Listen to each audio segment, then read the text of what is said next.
எல்லா ப்ராப்ளத்துக்குமே விஷ்ணு தான் காரணமாக இருப்பாப்புல. அந்த படத்தை எழுதின மட்டும் நான் சீரியஸான அன்னைக்கு தான் கிளியர் பண்ண முடியாத ஒரு பிரச்சனை. பட் ஆனால் அவருக்கு அந்த ரிஸ்க் இருந்திருக்கு, இன்னும் நான் நல்லா பண்ணியிருப்பேனே அப்படின்னு சொன்னார். இந்த புஷ்பா புருஷன் தான் என்ன அப்படின்றது இப்போ ஆடியன்ஸ் ஏகப்பட்டவர் கேட்குறாங்க.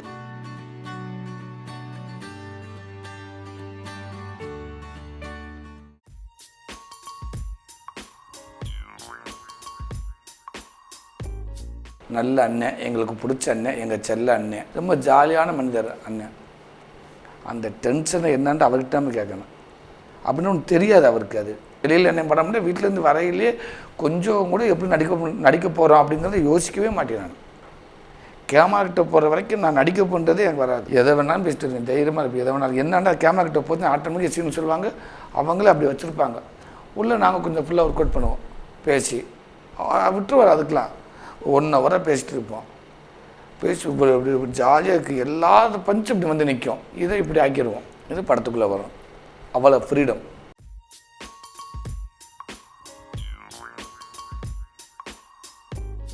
இது என்னென்னா எல்லா ப்ராப்ளத்துக்குமே விஷ்ணு தான் காரணமாக இருப்பாப்புல.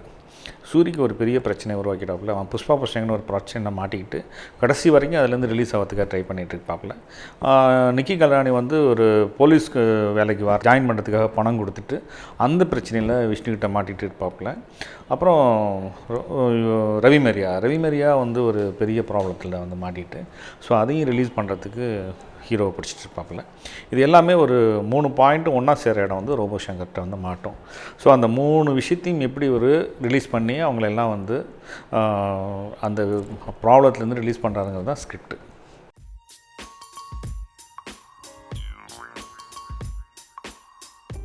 இந்த புஷ்பா புருஷன்டா என்ன அப்படின்றது இப்போ ஆடியன்ஸ் ஏகப்பட்டவர் கேட்குறாங்க. அந்த புஷ்பாங்கிட்ட மாட்டிக்கிட்டு நான் படுற பாடுதேன். அது ஒரு வில்லங்கமான ஒரு விஷயத்தில் மாட்டிடுவேன். அது ஒரு கிளியர் பண்ண முடியாத ஒரு பிரச்சனை. அதுலேருந்து வெளியில் நான் போனாதே நான் புஷ்பா புருஷன் இல்லைன்றது வரும். அது வரைக்கும் நான் புஷ்பா புருஷன் படம் வர்றப்ப பாருங்க அப்படின்னு நான் சொல்லுவேன். பொண்டாட்டி பேர் என்ன? நீங்க புஷ்பா புருஷன் தானே? புஷ்பா புருஷனாமா நீ? புஷ்பா மோகுடுவா? என்ன சொல்றாருன்னா நீ புஷ்பா புருஷன் அதானே? டியூனைட்டடா.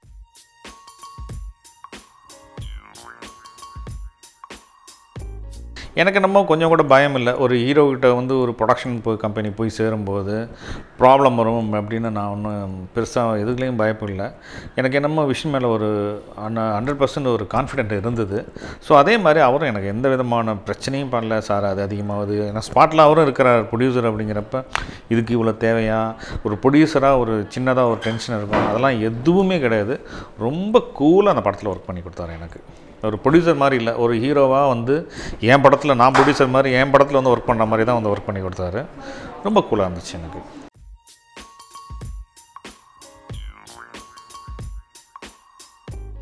அந்த பொண்ணு ரொம்ப சுறுசுறுப்பான ஒரு பொண்ணாக இருக்குது. கல்லகல்லன்னு பேசின மாதிரிட்டே இருக்கும். ஷூட்டிங் வர்றதுக்கு முன்னாடி பேசும், ஷூட்டிங் வந்தும் பேசும், கிளம்பி போகிறப்பவும் பேசும். பேச ஆரம்பிச்சுன்னா பக்கத்தில் இருக்கிற டைலாக்கை மறந்துடுவேன். கொலாப்ஸ் ஆகி போயிடும். எவன் டைலாக் எவன் பேசுறதுன்னு தெரியாது. ஏத்தா நீ பேச நிப்பாடுத்து, ஒரு நிமிஷம் ஒன் டைலாக் மனப்படம் பண்ணிட்டியா பண்ணியாட்டு போப்பா அப்படி நின்று மனப்படம் பண்ணிட்டு வா. அடிச்சு உள்ளே விடுற இதில் பூரா கொலையும் போய் நிற்கிறவங்க கச்ச கச்ச கச்ச கச்ச கச்ச கச்ச அப்படி பேசிட்டே இருக்கும். அது அவ்வளோ சுறுசுறுப்பு. அந்த பொண்ணு ஒரு 5 நிமிஷம் பேசாமல் இருந்தால் கூட அப்படியே என்னமோ நம்மளுக்கே ஒரு எனர்ஜி பண்ண மாதிரி இருக்கும். அத்தான் நீ ஏதாவது பேசிட்டு அப்படின்ற மாதிரி இருக்கும். அவ்வளோ எனர்ஜி. இப்படி ஒரு லேடிஸில் ஹீரோயினில் இவ்வளோ ஒரு சுறுசுறுப்பாக இருக்கவங்க நான் பார்த்ததே இல்லை.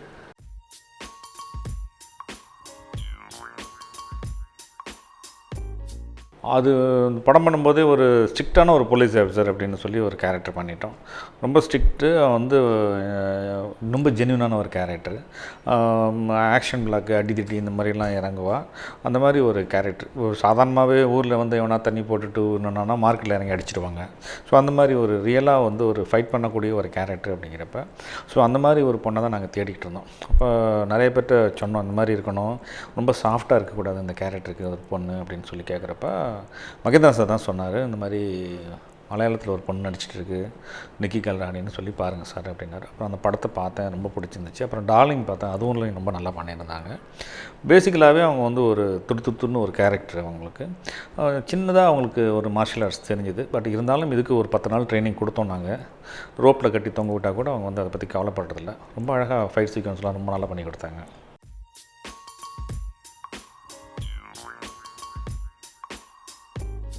ரொம்ப ஜாலியான ஒரு அனுபவம் தான். ஒரு படத்தில் ஒரு காமெடின்னு இருக்கிறப்போ நம்மளை சுற்றி ஜாலியாக இருக்கும். அதே நேரத்தில் 2-3 காமெடி எங்களுக்கு இருக்கிறப்ப எல்லா சீன்ஸுமே ஃபுல் காமெடி சீனாக இருக்கும். எல்லாமே நல்ல பஞ்சஸாக இருக்கும். நடிக்கிறதுக்கு ஆரோக்கியமாக இருக்கும். அந்த மாதிரி தான் இதில் ரொம்ப ஜாலியாக இருந்துச்சு. மொட்டை ராஜேந்திரன் கூட ஆல்ரெடி நடிச்சிட்டேன். ரோபோ சங்கருடைய தான் ஃபஸ்ட்டு படம். ரொம்ப ஜாலியாக இருந்துச்சு. அப்புறம் இது சம்பந்தமா நம்ம எம்எல்ஏ கிட்ட பேசுறேன். டிஜிபி கிட்டே பேசுறேன்ப்பா. அரசியல்வாதியை கூட நம்பிடலாம், ஆனா அங்க கூட இருக்கவங்களை நம்பவே கூடாதுன்னு நீ ஒருத்தம் போதுண்டா.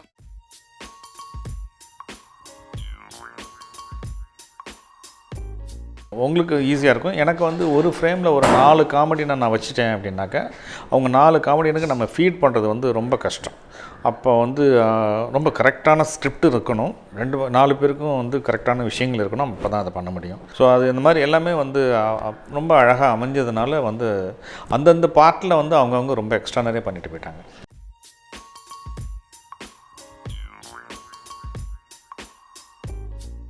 அதுவும் இந்த ஃபஸ்ட்டு டே வந்து விஷ்ணு வந்து ஒரு மாண்டேஜ் சாங் தான் பண்ண போகிறோம். குத்திட்டி கண்ணில்ங்கிற ஒரு நல்ல அற்புதமான ஒரு மெலோடி. பட் அதில் கொஞ்சம் ரிதம்லாம் நல்லா இருந்துச்சு. முதல் நாள் நான் கூப்பிட்டு மாஸ்டர்கிட்ட சொன்னேன், ரிதம் நல்லாயிருக்கு மாஸ்டர், சின்னதாக ஏதாவது மூமெண்ட்டை கொடுங்க அப்படின்னு. பார்க்குறேன்னு சொன்னார். அவர் என்கிட்ட கன்ஃபார்மாக சொல்லலை. அப்புறம் விஷ்ணு என்கிட்ட கேட்டாப்புல, சார் ஏதாவது மூமெண்ட்ஸ் இருக்கான்னு. அதெல்லாம் ஒன்றும் கிடையாது, சின்ன மாண்டேஜஸ் தான், வந்துடுங்க அப்படின்னு சொல்லிட்டேன். ஆனால் அவங்க போய் இறங்கினோன்னு பார்த்தா சரியான மூமெண்ட் ஒன்று கொடுத்தாரு மாஸ்டர். எனக்கே ஷாக்கிங், ஏன்னா இவ்வளோ பெரிய மூமெண்ட் இருக்குன்னு. அப்புறம் விஷ்ணு வந்து நேராக என்கிட்ட, நான் மூமெண்ட் இருக்கான்னு கேட்டேன். இதை சொல்லியிருந்தீங்கன்னா ப்ராக்டிஸ் பண்ணிவிட்டு 2 நாளில் வந்துருப்பேனே. சரி இவருக்கு ஆட தெரியாது இப்போ இருக்குது, கஷ்டப்படுவார்ப்பில் இருக்குது அப்படின்னு பார்த்தா ரொம்ப அழகாக ஆடினார்.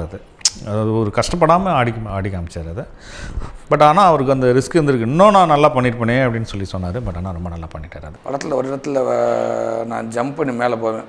ஒரு ஸ்டேஜில் போய் என்னை விரட்டு, ஒரு ஃபைலுக்காக என்னை விரட்டு வாங்க, அதை எஸ்கேப் ஆகி நான் மேலே ஏறிடுவேன். ஒரு பிள்ளையில் ஏறினதுக்கப்புறம் அடித்து மேலே இதில் மேலே ஏறியும் பேண்ட்டை பிடிச்சி இழுக்குன்னு. அப்போ பேண்ட்டை பிடிச்சி இழுக்காங்க, எங்கள் நல்லா கீழே பேண்ட் அடிச்சுன்னு ஜட்டி இறங்குது. கத்தினேன், டே வேணாம் சீரியஸாக கத்து, ஐயோ விட்டுருங்கன்னு நான் டைலாக்கு சொல்லி நினச்சிட்டு அவங்க விட மாட்டேங்கிறாங்க. இழிலன்னு கத்திரி எங்க நான் பிடிச்சிக்க 2 பிள்ளைல ஒரு கையை விட்டால் கூட போயிடும். லோகிப்புன்ற பேரில் பாதி இதுக்கு தான் போடுறாங்க எல்லாருமே ஜட்டி. அந்த ஏரியாவுக்கு வந்தோடனே ஆட்டோமேட்டிக் பேண்ட் லூஸாக அதான் கீழே வந்துருச்சு. இல்லாட்டா அன்றைக்கி கேமரா எல்லாம் பொசிங்க இருக்கும். நல்ல வேலைக்கு இது வந்து அப்போ கட்டுன்னு சொன்னதுக்கப்புறம் எல்லாத்தையும் திட்டிக்கிட்டு கிடந்து என்னை அன்னைக்கு சீரியஸாக விட்டாங்க. அந்த படத்தில் எல்லாம் மட்டும் நான் சீரியஸானது அன்னைக்கு தான். அவங்க மனச்சாச்சு இல்லையா ஐயா, கத்திக்கிட்டு இருக்கீங்க ஜட்டின்னு ஐயா ஒருத்தரும் விட மாட்டிங்களா ஐயா அப்படின்ட்டு. இல்லை நீங்கள் ஷார்ட்டில் கட்டுங்க, என்ன ஷார்ட்டில் இருந்துச்சு தெரியவா, நம்ம ஜட்டி அவருண்டு இல்லை என்ன ஒரே மெர்ஜாக இருக்குது தெரியல எங்களுக்கு அப்படின்ட்டு. அது ஒரு மறக்க முடியாத ஒரு சம்பவம்.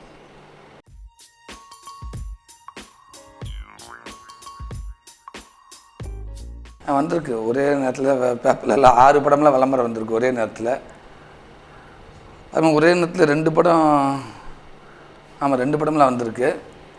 அடுத்த வாரம் இதுதான் ஃபஸ்ட்டு. 20 மருது, 27 இது நம்மால், 3ஆம் தேதி வேலைன்னு வந்து வெள்ளக்கறேன். அந்த தயாரிப்பாளர்களுக்கும் அந்த இயக்குனருக்கு தான் நான் நன்றி சொல்லணும். இப்படி வாய்ப்பை கண்டினியூவாக கொடுத்து இப்படி ஒரு ஆர்டராக வந்து இன்றைக்கி எனக்கு நான் சந்தோஷமாக இருக்கிறேன். எல்லா படமும் தொடர்ந்து கிட்டாக போகுது, கிட்ட ஆகணும். அதுக்கு இறைவனை வேண்டிக்கிறேன். என் கையில் எதுவுமே இல்லை, அது ஆடியன்ஸ் கையில் தான் இருக்குது.